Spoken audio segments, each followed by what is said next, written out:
Today's stuff we're going to be learning is Shevuot Daf Gimel. This month's learning is sponsored by Bracha Rutner in loving memory of Anna Rutner. She was a woman who was always curious about life. She came to the U.S. in 1958 and learned English and made an incredible life for herself, raising 4 children and 17 grandchildren. She will always live on in our hearts and in the number of great-grandchildren named after her.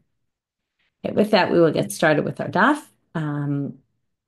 We're going to start from the Gemara at the bottom of Daf Bet, Amud Bet. We have three. Oh, before I start, I wanted to say a few quick announcements. If you haven't listened yet to Ayelet's introduction to Masechet Shevuot, I highly recommend it. Ayelet's excellent at giving a big overview of the Masechet with always a bit of insights in addition to just going over details of things that are worthwhile to know. Also, she has some unique insights. Daf Mishna also is going to go up later today, also with an introduction to the concept of Shevuot, also with some insights. And Alana Steinhain's Shiur of last week, fortunately because of Yom Ha'atzmaut, it didn't go up, but it will go up also about the Korban Olev Yoreh, which we started dealing with already. And her previous one, by the way, is about Lavani Tak Laseh, which we're going to talk about again today. So if you haven't listened to that one yet, it's still relevant. And hopefully there'll be an English Gefet. I know they just sent the Hebrew. Hopefully there'll be an English one, which is actually on the end of Masechet Makkot.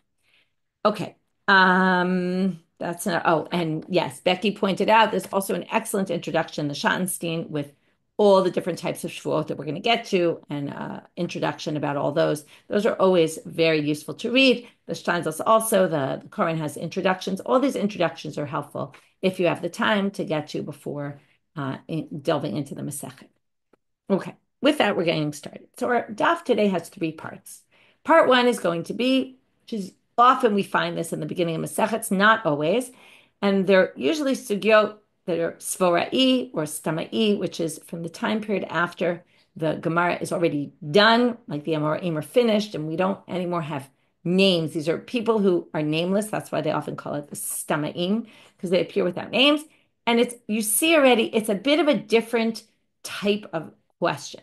We're going to have 3 questions we're going to start with, which are structural questions about the Mishnah. Why does it appear here after Makkot? What's Shevuot doing here? Why we're going to see why there's a difference between the list here of the 4 cases that we have that relate to also Shabbat and also Negaim. Why, when it comes up in Masechet Shabbat and it comes up in Negaim, they only mention 1, and in our case, they mention all 4. Okay, these are all structural questions. And then they're going to ask, why is there an ABBA structure, really? If you skip C and D. But we start with A, B, C, D, right? We start with Shevuot, then we go to Yediyot HaTumah, then we went to Shabbat, and then Negaim.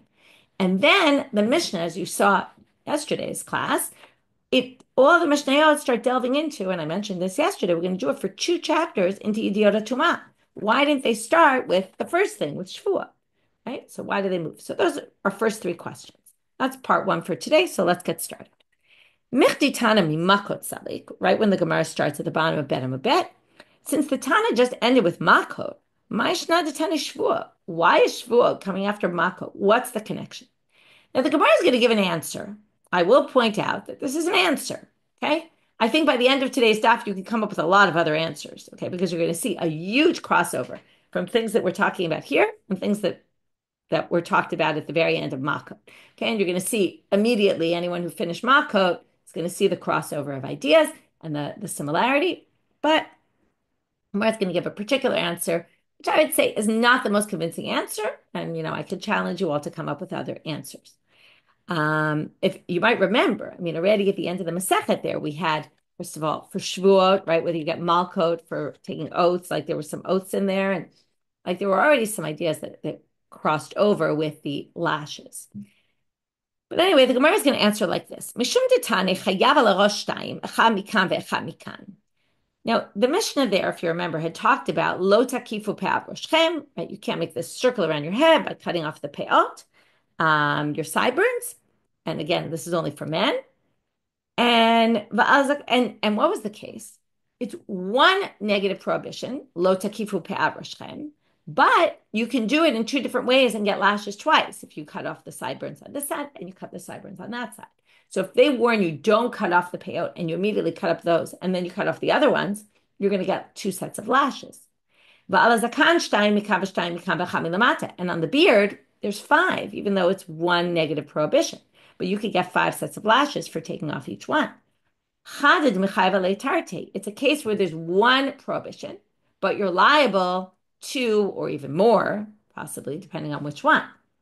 Tana Shevuot, Stein Shein Arba. And that's why it's Stein Shein Arba here, right? Which is the same kind of idea. Again, this is why I say it's not so convincing. It's not really the same idea, okay? It's different. But you can have a case where the Torah talks about, I mean, the truth is there is a, let's take the example of Shevuot. So it says in one place you could take a shvua lahara or le'etiv, right? To do, so I won't eat or I will eat, right? I will do something, I won't do something, and you'll be liable, right, for each one a separate transgression, even though it only says it in one place, right? There's one negative transgression, and then there's two things you could be liable for. So it's similar, okay? It's a similar thing. And Becky, apropos your question, yes, you have to be forewarned. But if they warn you, don't take off the payot on your face, and then you take them off one after the other, that all connects with the warning that you got before, because you will only get lashes if you have a warning. Now the Gemara's second question. Why,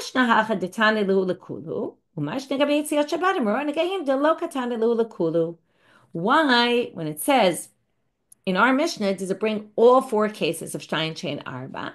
But in Shabbat, it only talks about one. And in Negaim, there's a whole Masechet Negaim, if you didn't know, based on the parsha we just read, the 2 parshiot we just read, and all the laws of leprosy.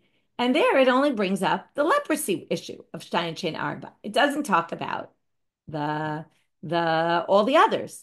So why here do we get a complete list of all 4? And in each other place, they mention just the one.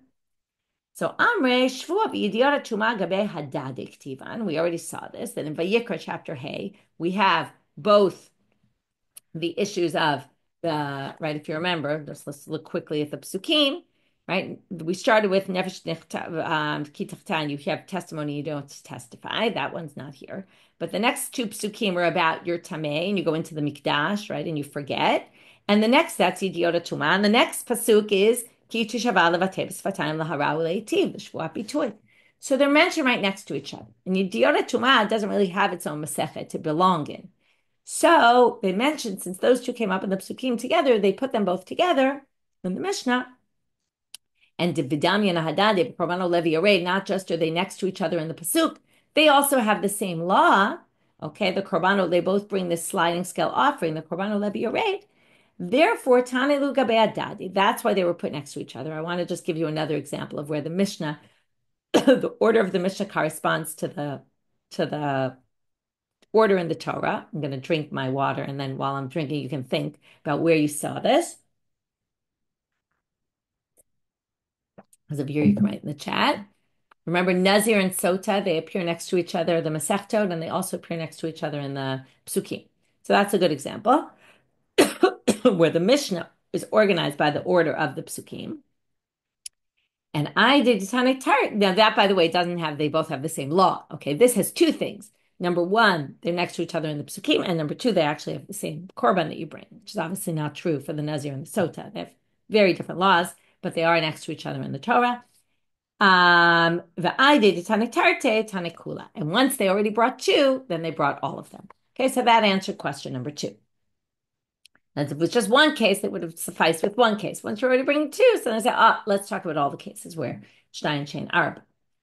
Patach b'Shvuot u'mafresh Yidiyot Tuma. Now we have the third question, which I mentioned, which is we started with Shvuot, but then when we go into the details, we start going into the details of Yidiyot Tuma.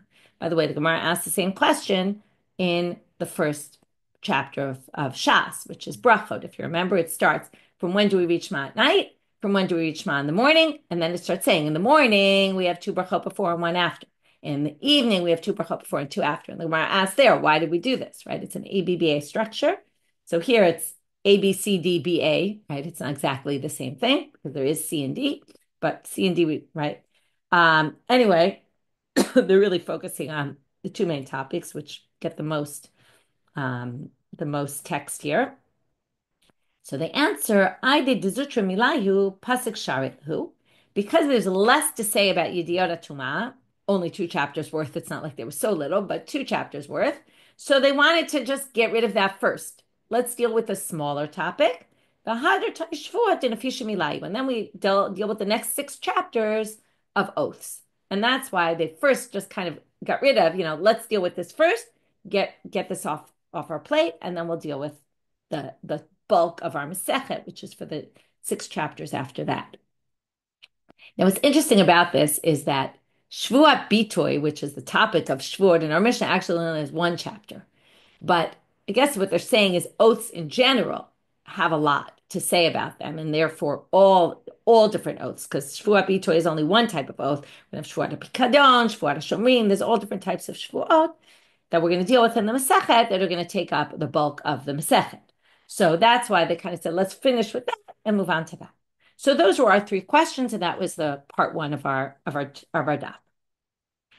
Part 2 is very simple, and we already discussed this yesterday when we learned it in the Mishnah because it was hard not to explain it. But now we're going to explain each of the cases. What are the Shtayim Shein Arba? So we're going to go through all 4 cases, and what are the Shtayim Shein Arba? That's part 2.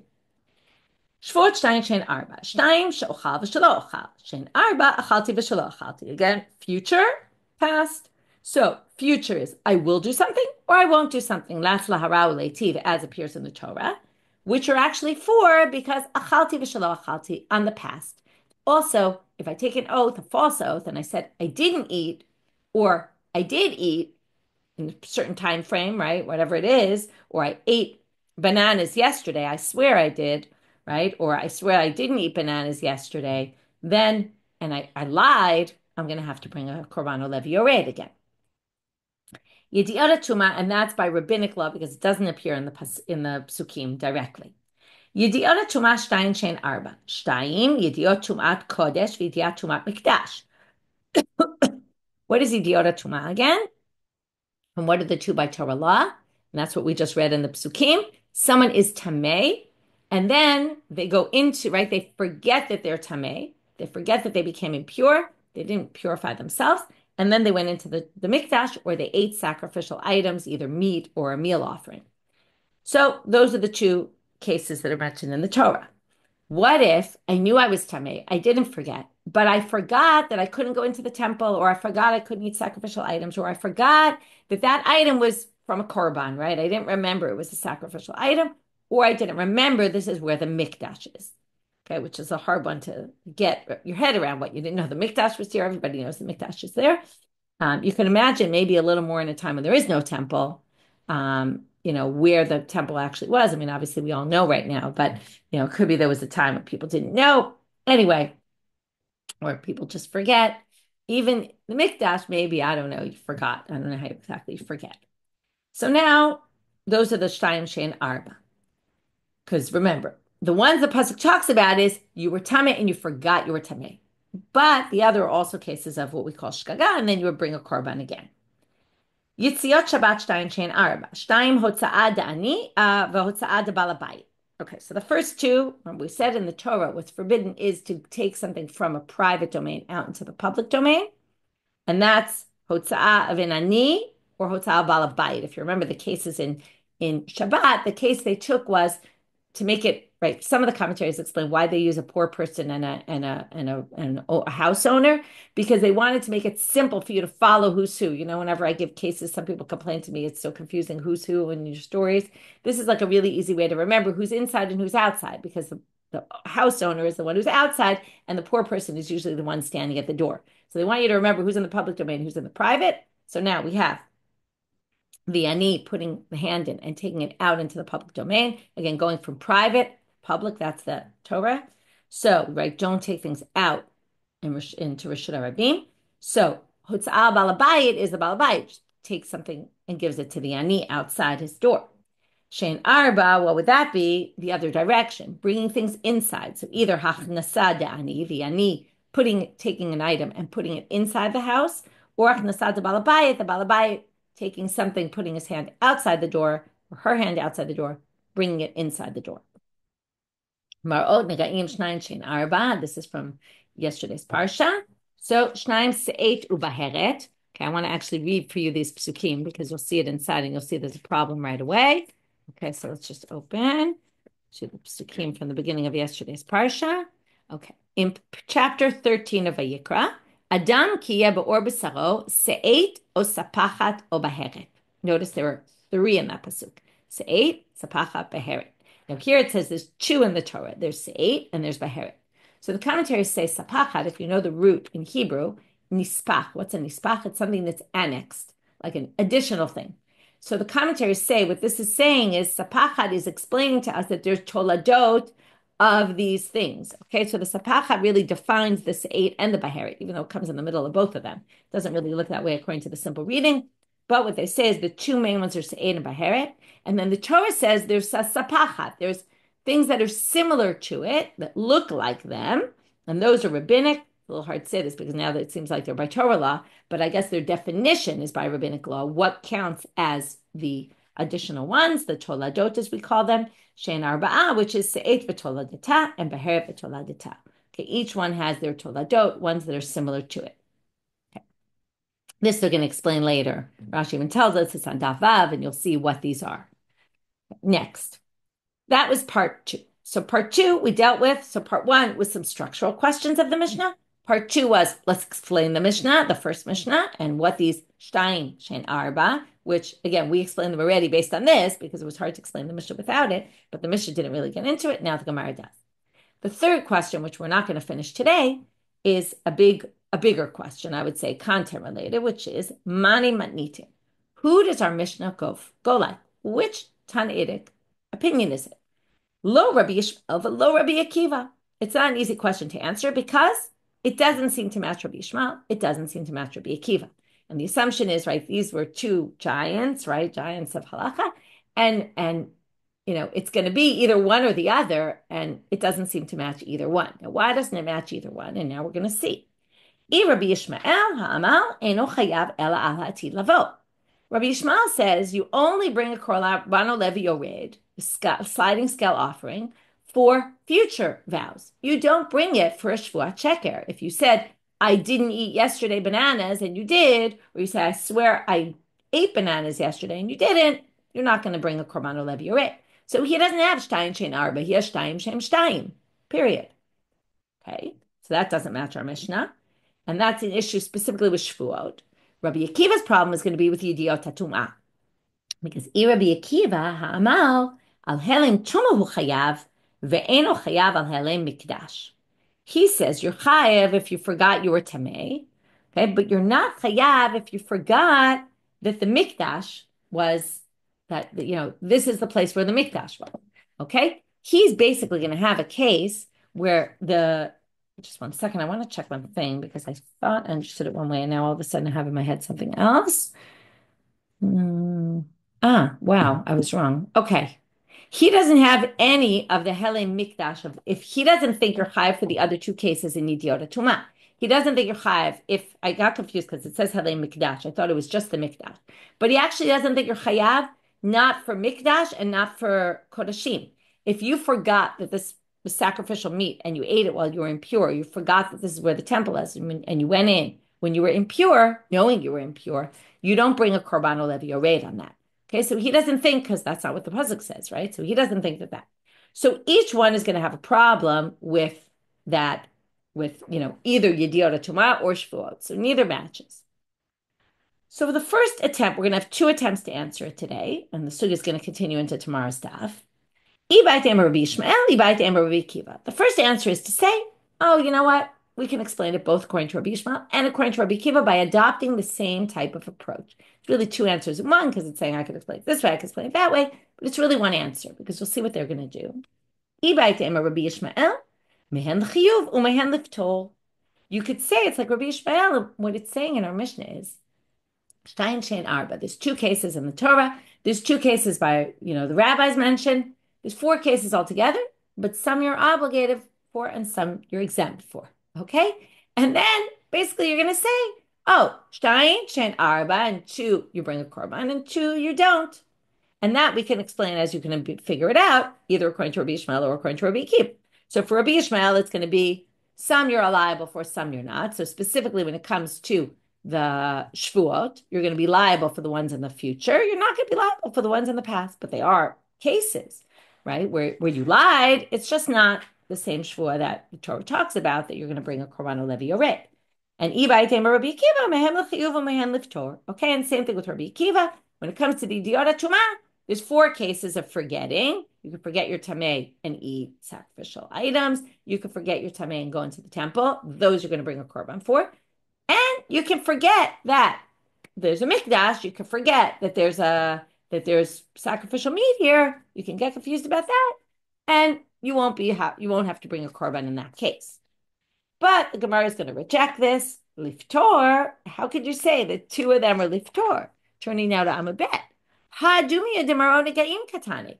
The Mishnah says in the rest of the Mishnah, right? It's Yod Shabbat and Marot Negaim, and specifically they talk about the Marot Negaim and not Shabbat.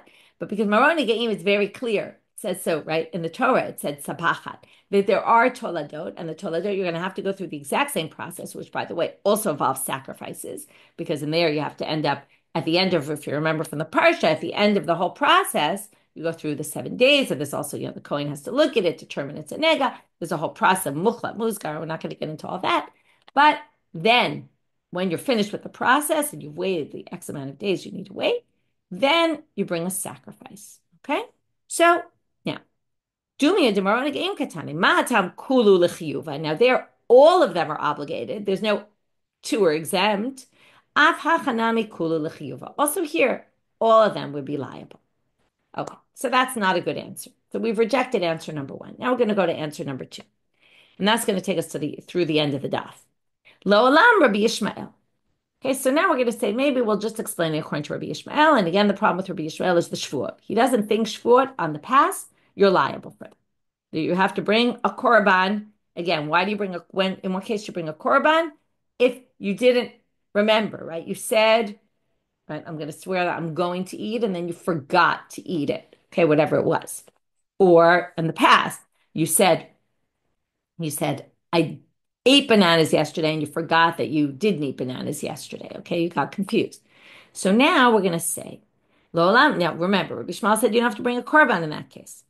Lo Olam Rabbi Yishmael, v'chilo mechayev Rabbi Yishmael l'shaval korban, aval Makkot chiyuv mechayev. Wait, that's all in a case of shkaga. I forgot. What if I was intentional? What if I got up to take an oath and someone said, if you take that oath falsely, and you say, I'm about to take an oath that I ate bananas yesterday. And they say, if you didn't eat bananas yesterday, you're gonna go transgress your oath. Or if I say I'm going to eat bananas tomorrow, and they say, if you eat the bananas, if you say you're gonna eat bananas and then you don't eat them, you're gonna get lashes for that. So you'll get lashes.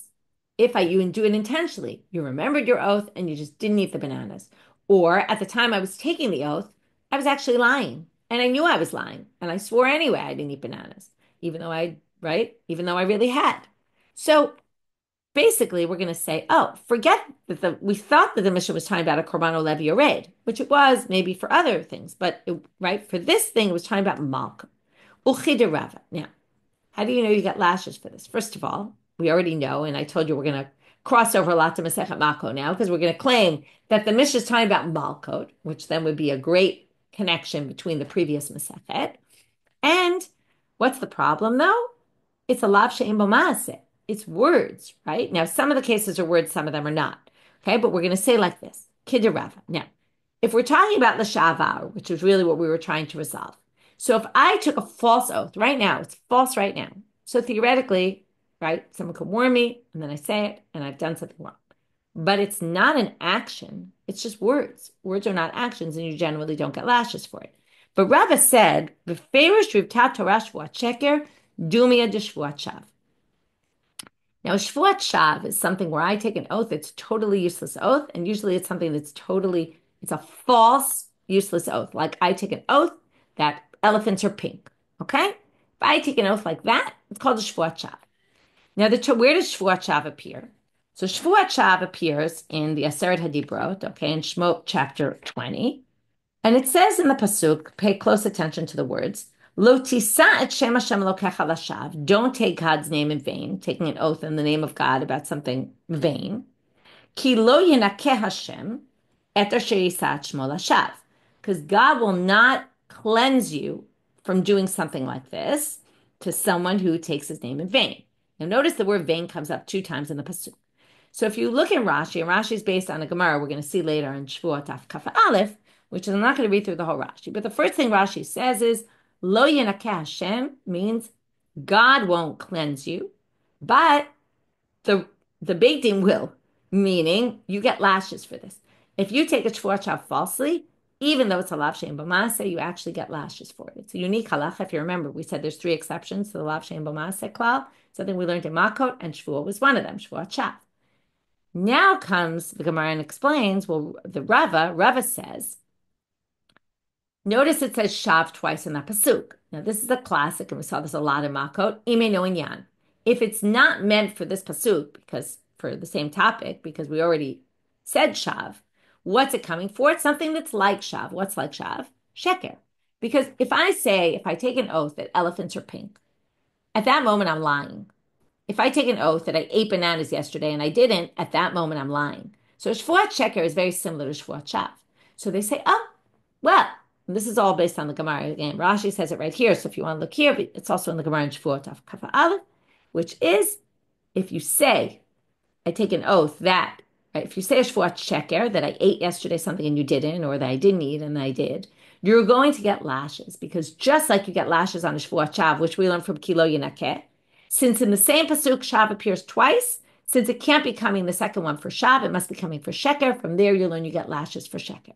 So now we've established that you get lashes for past oaths about I did something or I didn't do something in the past. The 2 that Rabbi Yishmael didn't think you bring a korban levi yored, but now we're going to say Rabbi Yishmael must hold like Rava. Now, obviously, Rabbi Yishmael came way before Rava, but he holds by whatever principle Rava was basing himself on, that on oaths in the past, you're going to get lashes. And that's what the Mishnah is talking about.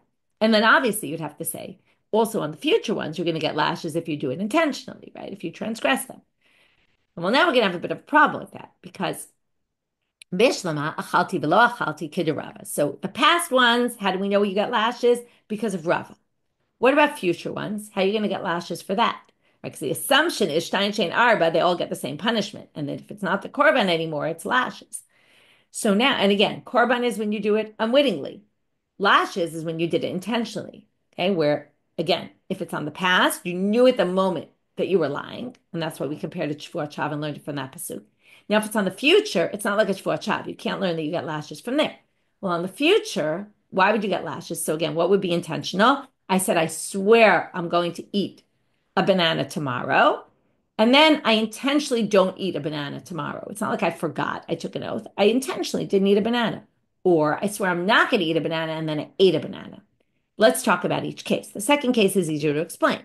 Because shelo ochal ve'achal, if I said I'm not going to eat a banana tomorrow, and then I did intentionally, knowing I took an oath and I did it anyway, okay, well, there's a maaseh there. Because what? Nami lav sheyesh bo maasehu. Because I ate a banana and I'm liable for the eating of the banana that day. But if I say, you can see what the problem is.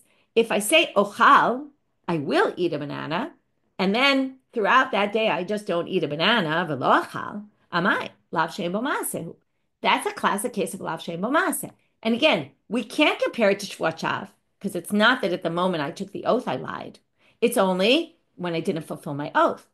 If that's the case, that's a lav shein bo maaseh. So if we're saying, we're reading this Mishnah, that it's all lashes and not korban, we have a problem with one case. Because that case is lav shein bo maaseh. So the easy answer is, based on what we learned in Masechet Makkot, we'll just claim, Kasavar Rabbi Yishmael, lav shein bo maaseh, lokin alav. If you remember, there's a big machloket.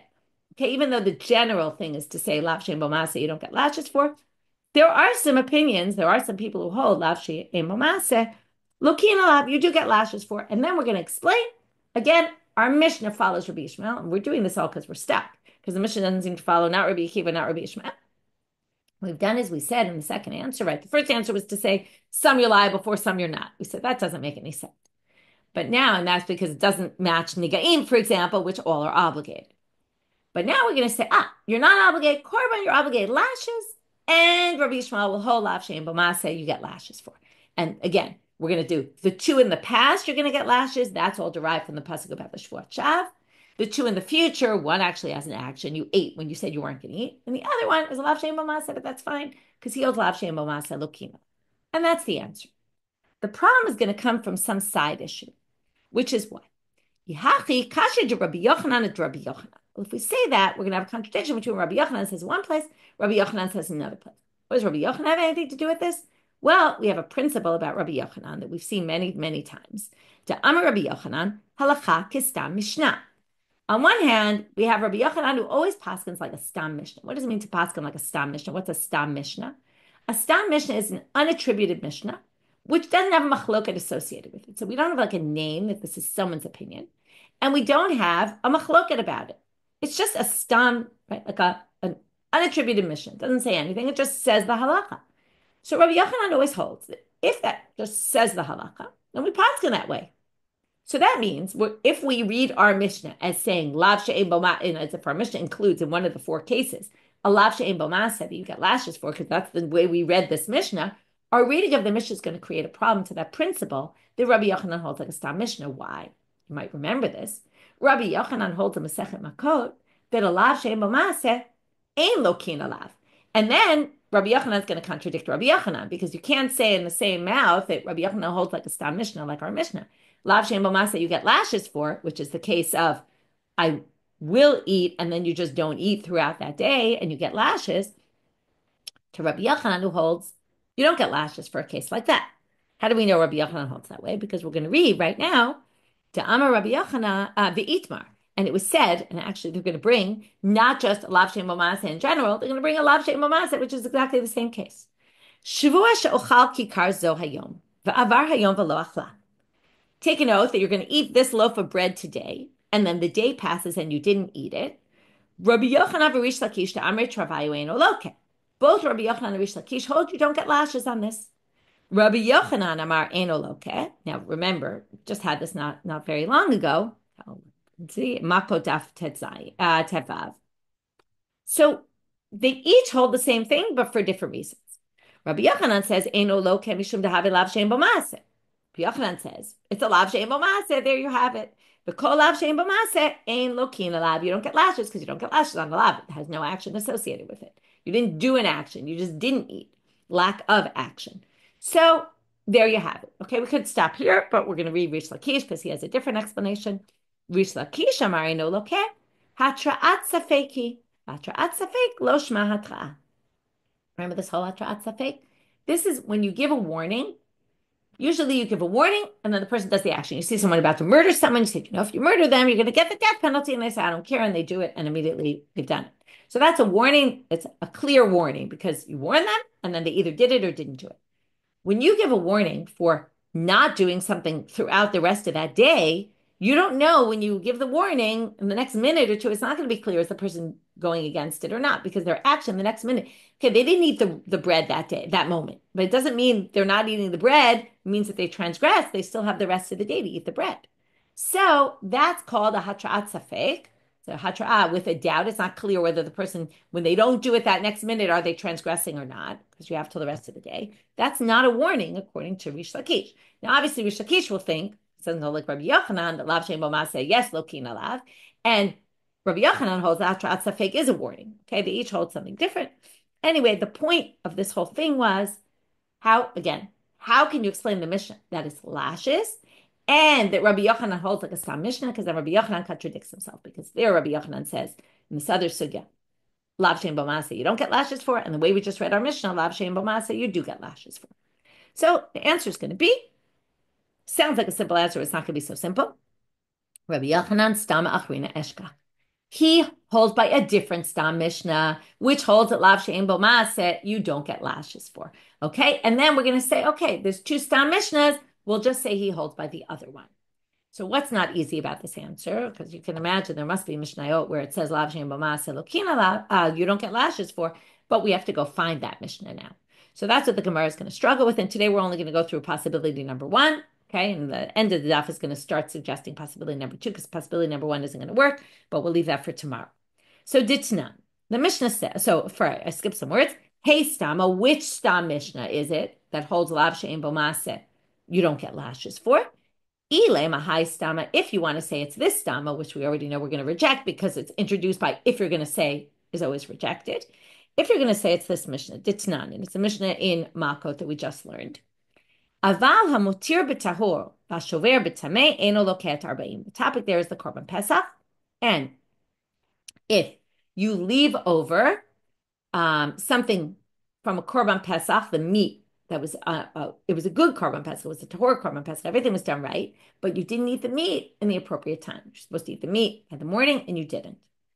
Or shover b'tamei, or you break the bones. You're not allowed to break the bones in the meat. When you're cutting the meat, you can't use a big cleaver, breaks the bones.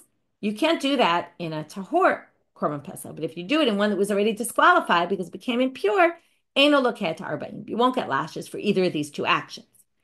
Bishlama shover b'tamei. So the Gemara, so they're now going to say, we understand if you break the bone in a tamei korban pesach, tichtiv etzem lo tishberu bo b'kasher v'lo b'pasul. Because it says, don't break the bone in it. It means in a kosher korban pesach. Not in a korban pesach that became disqualified because it was impure. Aval hamotir b'tahor. But if you leave over and you don't eat the meat, now think about it. That's a lack of action. You just don't do what you're supposed to do. My taima, what's the reason? Now, why don't you get lashes? It must be because my taima lav nishum dahavi lav shein bo maaseh v'chol lav shein bo maaseh and lokin lav, and that'd be a perfect stam Mishna. Motir, right? The notar is, right? You won't get lashes for just leaving it over because there's no action associated with it. And that would be the Stam Mishnah. But remember, this was introduced as an ilema. Why is it an ilema? Umimai to Rabbi Yaakov, right? Now, maybe, why are you assuming this is the way Rabbi Yaakov understands the Mishnah? But maybe the Mishnah is really, right now, who's Rabbi Yaakov? We're going to see it in a minute in a Braita. But he says the Amar lav shein b'maseh and lokin alav, because he holds lav shein b'maseh you don't get lashes for.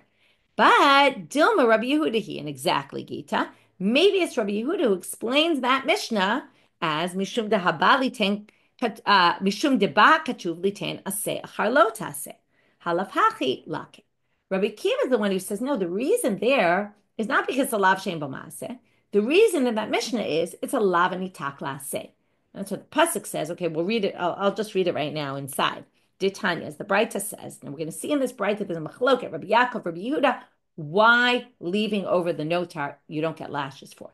And what they're basically saying is, Rabbi Yochanan, if he's going to hold like a Stam Mishnah, you can't say it's the Stam Mishnah because maybe Rabbi Yochanan understood that Mishnah according to Rabbi Yehuda's position, which is a lav nitak la'aseh, and not that it's because it's a lav shein bo maaseh, which means that you can't prove from that Mishnah that Rabbi Yochanan chose that Stam Mishnah over our Stam Mishnah because that Mishnah clearly proves lav shein bo maaseh you don't get lashes for.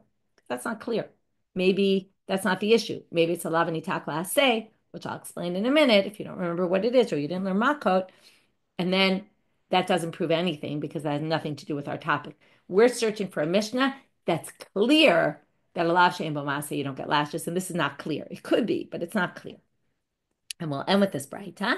Ditanya. Lotos, this Braita is just brought to explain this machloket that the Gemara kind of threw out as if we think you know this, machloket between Rabbi Yaakov and Rabbi Yehuda to understand the notar case and why you don't get lashes. Loto tiru mimenu aboker, don't leave the meat till the morning. V'hanotar mimenu aboker ba'esh tischofu, and whatever's left for the morning, burn in a fire. Ba katuv liten aseh harlota, say there's a way to fix if you did the negative prohibition, you burn the meat. That's a way to resolve the problem. And lomar she'ein lo kin alav divrei Rabbi Akiva. You don't get lashes for a lav anitak laseh, it's called. It's a lav that comes with an aseh to fix it. And in fact, if you didn't listen to Din and Daf yet from last week of Alana Steinhain, you can listen to her shiur on this, which went up last week about lav anitak laseh and basically, how this whole thing works. So that's how Rabbi Yehuda understands this. Rabbi Akiva Omer lo min Hashem uzeh. Rabbi Yaakov Omer lo min Hashem uzeh. And l'mishum davet lav shein bo maaseh v'lav shein bo maaseh and lo kinav. He says that's not the reason. It's not because of lav anitak laseh. It's because there's no action. You didn't do anything. You just didn't do it. You don't get lashes on lack of doing something. Okay, it's not like it's not forbidden. Of course, it's forbidden, but you don't get lashes on it. Lashes are only for actions that you do. Okay, not for transgressing, here it's really you said something and then didn't keep your promise. That's different. That's a category that's not lashes. Okay, it doesn't mean it's okay. It doesn't mean it's fine what you did. Of course it's wrong, but you don't get lashes for it. With that, we finish. Let's just summarize. Okay, well, we'll actually go back and summarize the whole daf, and then we'll get to the section and the summary of this section. We started with 3 questions, structural questions on the Mishnah, okay, on our chapter, on in the context of this Masechet, in the context of other Masechtot, why is there a list of 4 and in the other place it only lists 1? Why then, when it starts with Shevuot, why does it immediately go to Yediot Tuma and then delve into that and only go back to Shevuot after? It seems like a weird order. Then we got to what are the Shtayin Shein Arba in all the 4 cases. And then we went to trying to figure out, does our Mishnah match Rabbi Yishmael, Rabbi Akiva? It doesn't seem to match either one of them because each one, either in the Shevuot case, only has 2 and not 4, or in the Yediot Tuma case, only has 2 and not 4. The first answer we gave was, maybe there's 4, it's just you're not liable in all those cases, which again shows these are obviously forbidden. It's just you're not necessarily liable for them. Maybe that's it.